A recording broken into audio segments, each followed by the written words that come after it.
दोस्तों आज की इस वीडियो में 3 से 4 डिफरेंट स्ट्रेटजीज हैं जो कि मैं आपके लिए लेकर आया हूं। पहले आपको हर स्ट्रेटजी को अच्छे तरीके से समझ लेना है, उसके बाद आप डिसाइड करें अगर आपको लगे कि ये प्रॉफिटेबल हैं तो आप इनको अप्लाई कर सकते हैं।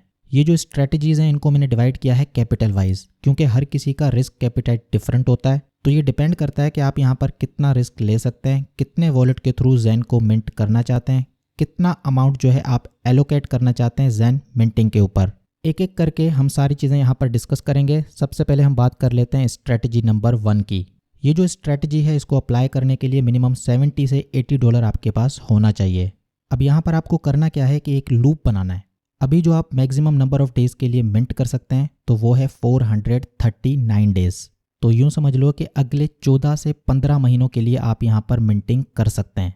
ये जो कैलकुलेशंस हैं इनको पहले आप नोट कर लें। अभी की जो सिचुएशन है आप 14 से 15 महीनों के लिए मिंट कर सकते हैं।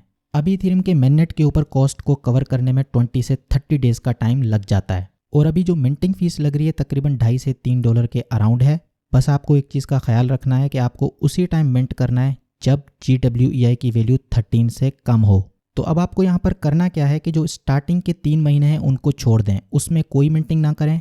चौथे महीने से आप जो है मिंटिंग स्टार्ट कर दें, मतलब कि एक वॉलेट के थ्रू 120 डेज़ के लिए मिंट करें, दूसरे वॉलेट से 150 डेज़ के लिए मिंट करें, तीसरे वॉलेट से 180 डेज़ के लिए मिंट करें। इसी तरीके से इसको चलाते जाएं। तो बहुत ही सिंपल है, शुरू के 3 महीने आपने छोड़ दिए। यहाँ पर अभी की जो सिचुएशन है 14 से 15 महीनों की आप मिंटिंग कर सकते हैं, तो उसमें से 3 महीने आप निकाल दो।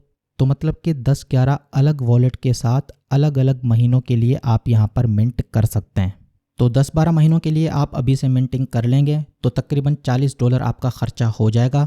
और उसके बाद आपको क्या करना है कि थोड़ा सा वेट करना है जैसे ही महीना एंड होगा, क्योंकि जो नंबर ऑफ डेज़ हैं जो कि अभी बता रहा है 439 डेज़, ये जो नंबर है इंक्रीज़ होता चला जाएगा। तो आप देखिएगा कि आपका जो लास्ट मिंटिंग वॉलेट है उसमें जैसे ही 30 डेज़ का गैप आए तो आपको क्या करना है कि एक नए वॉलेट के थ्रू मिंट कर लेना है। तो इससे होगा क्या कि शुरू के जो 2-3 महीने हैं वो तो आप छोड़ दें, उसके बाद हर महीने आपका यहाँ पर क्लेम होगा। आप अपने टोकन्स को क्लेम कर सकते हैं, उनको सेल कर सकते हैं।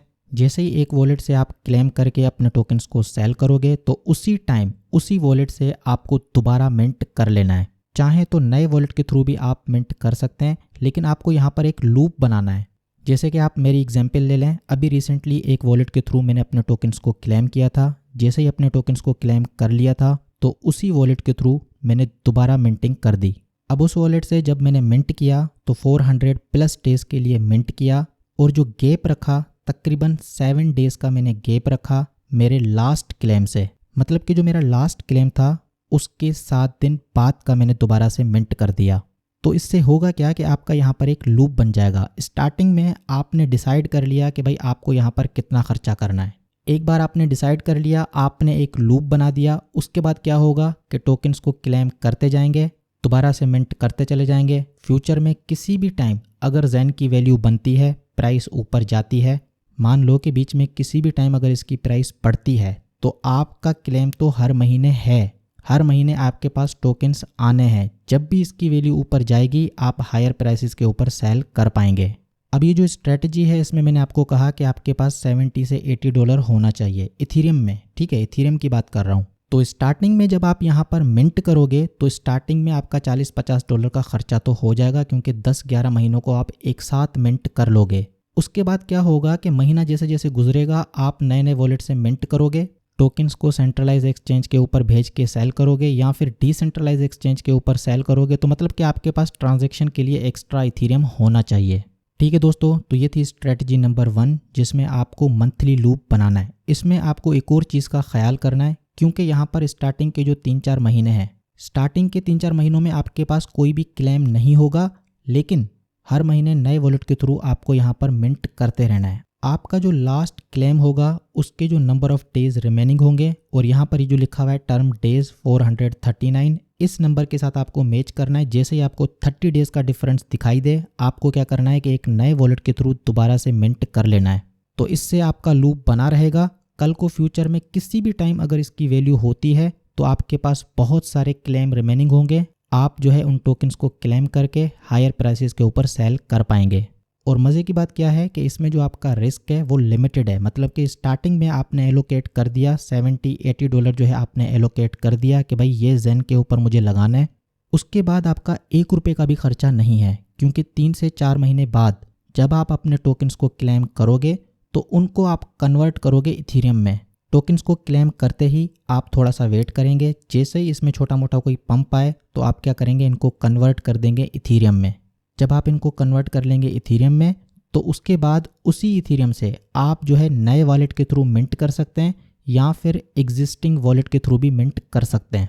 ठीक है दोस्तों, तो ये थी स्ट्रेटजी नंबर 1। अब हम बात कर लेते हैं स्ट्रेटजी नंबर 2 की। स्ट्रेटजी नंबर 2 बिल्कुल सेम है, बस एक छोटा सा डिफरेंस है कि यहाँ पर आपको लूप बनाना है वीकली बेसिस पे।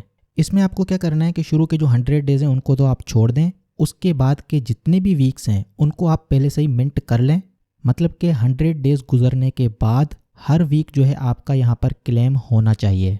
थोड़ी सी यहाँ पर मैं आपको कैलकुलेशन करके दिखा देना चाहता हूँ। अभी जो मैक्सिमम नंबर ऑफ डेज़ के लिए हम यहाँ पर मिंटिंग कर सकते हैं वो है 439 डेज़। तो इसको मैं डिवाइड कर लेता हूँ 7 से, ताकि मुझे पता चल जाए कि यहाँ पर कितने वीक्स हैं।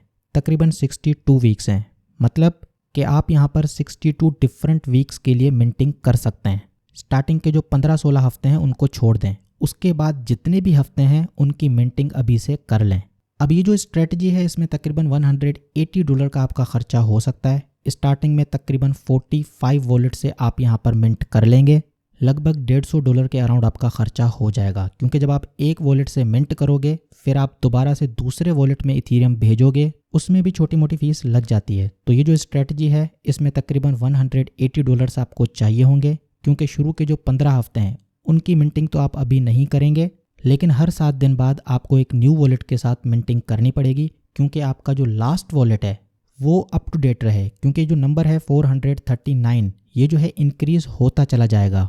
जब ये इंक्रीज़ होता चला जाएगा तो ये जो नंबर है और जो नंबर ऑफ डेज़ रिमेनिंग है आपके लास्ट क्लेम में, तो इन दोनों नंबर्स के दरमियान जैसे ही 7 दिन का गैप आपको दिखाई दे, आपको दोबारा एक नए वॉलेट के थ्रू मिंट कर लेना है। अभी के लिए आप यहाँ पर देखें कि मेरा जो लास्ट वॉलेट है उसका क्लेम कब है, 432 डेज़ रिमेनिंग, और यहाँ पर जो डेज़ बता रहा है 439 डेज़ बता रहा है। तो मतलब कि 7 दिन का यहाँ पर गैप आ गया। तो मुझे क्या करना है, अब एक नए वॉलेट के थ्रू मिंटिंग कर लेनी है, ताकि मेरा जो लूप है वो ब्रेक ना हो। फ्यूचर में हर हफ्ते जो है मेरे पास क्लेम होना चाहिए। तो अब मुझे क्या करना है कि एक नए वॉलेट के थ्रू मिंटिंग करनी है। तो यहाँ पर एक नया अकाउंट मैंने बना लिया, अकाउंट नंबर 93। मिंटिंग करने से पहले आपको 2-3 चीज़ों का ख्याल रखना है। सबसे पहले GWEI की वैल्यू 13 से नीचे होनी चाहिए। दूसरी चीज़ जो कि आपको यहाँ पर नोट करनी है कि आपका जो क्लेम है वो जो है सैटरडे के ऊपर होना चाहिए। फ्यूचर में आपके जितने भी क्लेम्स हों वो जो है सैटरडे वाले दिन होने चाहिए, क्योंकि सैटरडे और संडे दोनों दिन जो है छुट्टी होती है, वीकेंड्स होते हैं। तो यहाँ पर GWEI की वैल्यू कम होती है, फीस कम कटती है। तो फ्यूचर में जब आप क्लेम करोगे तो आपको जो है कम फीस देनी पड़ेगी। इस वेबसाइट की लिंक मैं आपको डिस्क्रिप्शन में दे दूंगा, आप इस वेबसाइट को यूज़ कर सकते हैं ये डिसाइड करने के लिए कि आप अपना क्लेम कब रखना चाहते हैं। मेरे यहाँ पर जितने भी क्लेम्स हैं तकरीबन जो है सैटरडे के ऊपर हैं, कुछ ऐसे हैं जो कि फ्राइडे के ऊपर हैं, कुछ ऐसे हैं जो कि संडे के ऊपर हैं, लेकिन उनकी क्वांटिटी बहुत ही ज़्यादा कम है। 2-4 ऐसे वॉलेट हैं जो कि सैटरडे के ऊपर नहीं है, बाकी सारे वॉलेट का जो क्लेम है वो सैटरडे के ऊपर है।